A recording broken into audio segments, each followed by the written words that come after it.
Hello সবাইকে, তো চলে আসছি আমি নতুন আরেকটা ডেইলি ব্লগ নিয়ে। তো চলো ভিডিওটা স্টার্ট করা যাক। তো প্রথমেই তো আমি উঠে বিছানাটাকে গুটিয়ে নিলাম, তো তারপর চুল বেঁধে নিলাম। তো এখন আমি যাব বাইরে। তারপর ব্রাশ করে একটু রোদ তাকাচ্ছিলাম আর জল খাচ্ছিলাম।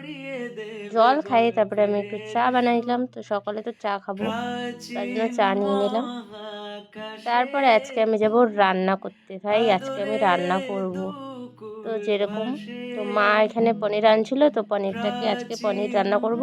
তো প্রথমে পনির কাটি নিলাম, আর পনিরটা রান্না হবে ফুলকপি আলু দিয়ে। তো ফুলকপিটাকে একটু সিদ্ধ করে নেওয়া হয়েছে। তো আমি তো এখানে বসে আছি, তরকারি রান্না করছি আর বসে বসে দেখছি কখন হবে। তো দেখো দেখতে দেখতে রান্নাও হয়ে গেছে। আর আমি সকালে খাই নিলাম খিচুড়ি, বেগুন ভাজা, পাঁপড় দিয়ে।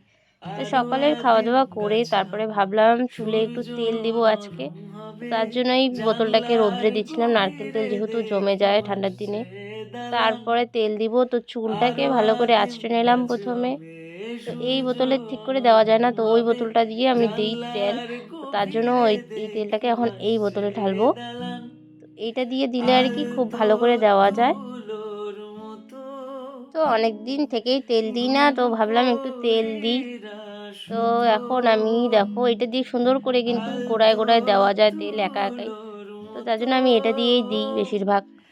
তো তেল দিয়ে নিছি, তো তেল দিয়ে এখন আমি রোদের মধ্যেই বসে থাকবো। তারপরে স্নান করে নেবো। তো এই ভিডিওটা আজকে এইটুকু। তো তোমাদের কেমন লাগছে কমেন্ট করে জানাবে। দেখা হবে পরের একটা ভিডিওতে। Tata, by.